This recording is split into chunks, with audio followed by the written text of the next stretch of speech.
நண்பர்களே, நாம எல்லாரும் சேர்ந்து ஹர்திக் பாண்டியாவை போன சீசன்ல நாயின்னு திட்டுனோம்.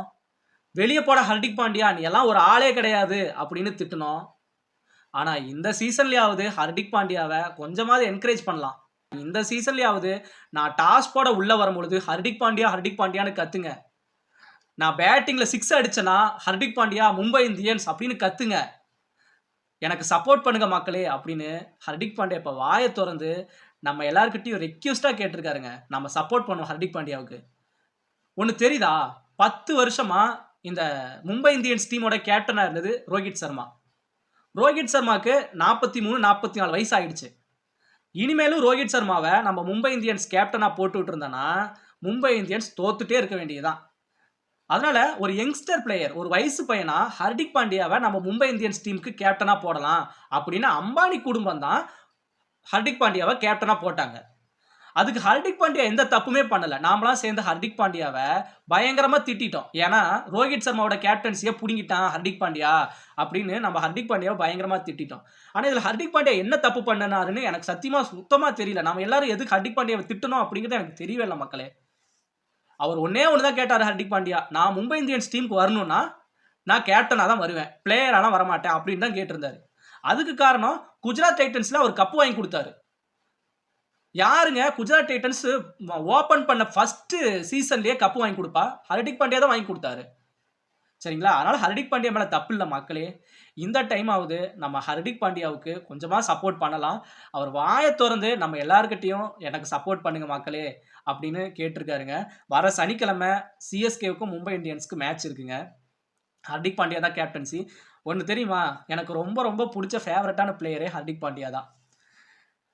ரொம்ப ரொம்ப பிடிக்குங்க ஹர்திக் பாண்டியா. அவரெல்லாம் இந்தியாவோட நம்பர் 1 ஆல்ரவுண்டருங்க. வேர்ல்டுலேயே நம்பர் 1 ஆல்ரவுண்டர் ஹர்திக் பாண்டியாங்க. அது மட்டும் இல்லைங்க, நாமளாம் சோப்ரின்னு திட்டணும் இல்லையா? ஆனால் T20 வேர்ல்டு கப்பில் கடைசி ஓவரில் பால் போட்டு இந்தியாவை ஜெயிக்க வச்சதும் ஹர்திக் பாண்டியா தான். 50 ஓவரில் அந்த ஆஸ்திரேலியா கூட நம்ம விளையாண்டோம் செமிஃபைனல்ல. அதில் ஹர்திக் பாண்டியா 2 6 3 4 அடிச்சு நம்ம இந்தியாவை ஜெயிக்க வச்சு வேர்ல்டு கப் வாங்கி கொடுத்ததும் ஹர்திக் பாண்டியா தாங்க. ஆனால் நம்ம ஹர்திக் பாண்டியாவை ரொம்ப கஷ்டப்படுத்திட்டேங்க. அவருக்கு டிவர்ஸ்லாம் ஆயிடுச்சுங்க, பாவங்க. நாம தாங்க அவருக்கு சப்போர்ட் பண்ணணும். அது மட்டும் இல்லைங்க, அந்த ஃபைனல் மேட்ச் முடிஞ்சதுக்கப்புறம் இந்தியா ஜெயிச்சு கப்பை வாங்கினதுக்கப்புறம் ஹர்திக் பாண்டியா அவர் முதுகில் இந்த தேசிய கொடி போட்டிருந்தாரு பார்த்தீங்களா? எவனாவது பிளேயர்ஸ் அந்த மாதிரி தேசிய கொடி போட்டு நீங்கள் பார்த்துருக்கீங்க? ரோஹித் சர்மா போட்டாரா? இல்லை. விராட் கோலி போட்டாரா? இல்லை. ஆனால் நம்ம ஹர்திக் பாண்டியா நம்ம எல்லாருக்காகவும் போட்டாருங்க. அதுக்காகவும் சப்போர்ட் பண்ணணுங்க.